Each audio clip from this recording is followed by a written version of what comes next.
sih yang membuat sebuah studio anime bisa sukses hanya dalam waktu singkat? Wit Studio mungkin jawabannya. Dari debut yang langsung mengguncang dunia lewat karya Attack on Titan, sampai deretan karya emosional yang terus menginspirasi. Tapi, siapa sebenarnya mereka? Mari kita ulas.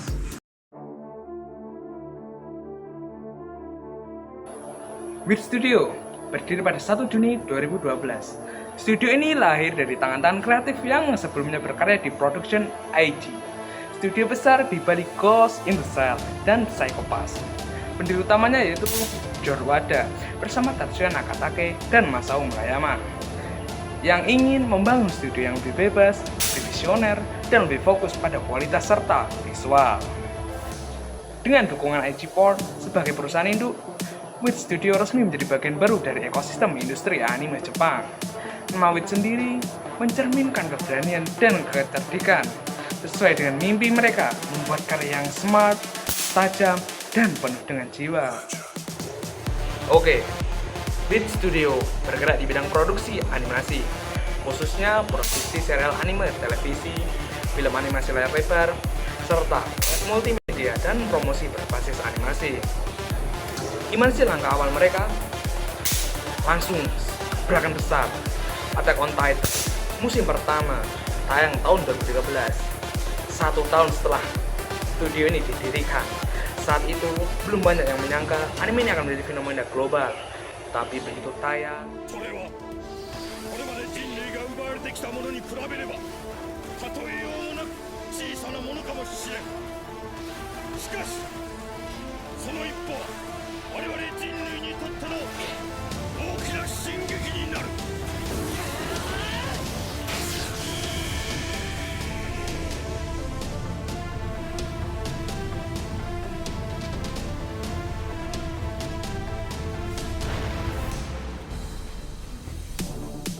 dari animasi pertarungan melawan para Titan, musik latar yang epic, hingga atmosfer horor yang luar biasa, semua itu dipoles dengan presisi oleh Wit Studio.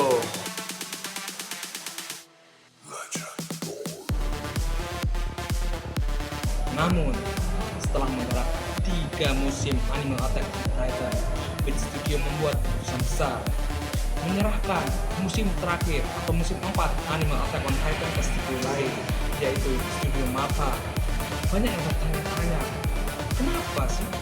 Ternyata jawabannya produksi yang berat, jadwal, dan keinginan Wit Studio untuk tetap menjaga standar tinggi dalam karya-karya mereka. Mereka lebih memilih mundur dengan terhormat daripada memaksakan diri dan mengorbankan kualitas. Sebuah langkah berani yang tidak semua studio berani ambil.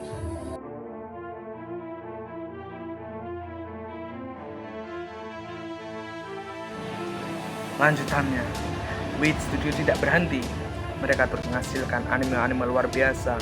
The Ancient Magus Bridge, sebuah fantasi roman yang magis. Vinland Saga, sebuah kisah brutal tentang Viking, perang, dan balas dendam. Great Pretender, penuh gaya, penuh warna, dan penuh kejutan. Dan tentu saja, Spy X Family. Proyek kerjasama dengan Cloverworks yang langsung jadi favorit di seluruh dunia. Cerita hangat tentang keluarga palsu yang justru terasa lebih halus dari yang asli.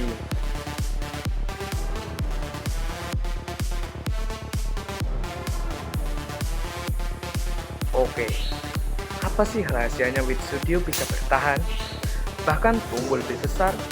Salah satunya adalah kepemimpinan Jor Wada sebagai produser yang menjabat di production IG. Dia paham betul bagaimana menjaga kualitas sekaligus membangun kerjasama yang strategis. Mereka bekerja sama dengan Netflix, Amazon, dan Crunchyroll. Bahkan mereka aktif dalam berkolaborasi lintas studio melalui proyek Mila dan kerjasama kreatif lainnya. Strategi bisnis yang fleksibel dan terbuka jadi salah satu kunci utama mereka.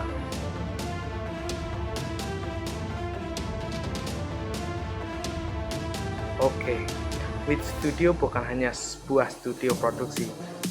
Mereka adalah rumah bagi cerita-cerita yang menyentuh, desain visual yang kuat, dan karakter-karakter yang kita ingat lama. Karya-karya seperti Oh sama Renki, membuktikan bahwa mereka tidak takut mengambil resiko artistik. Dengan gaya gambar yang sederhana, tapi penuh makna. Mereka bukan hanya membuat anime, mereka menciptakan pengalaman emosional.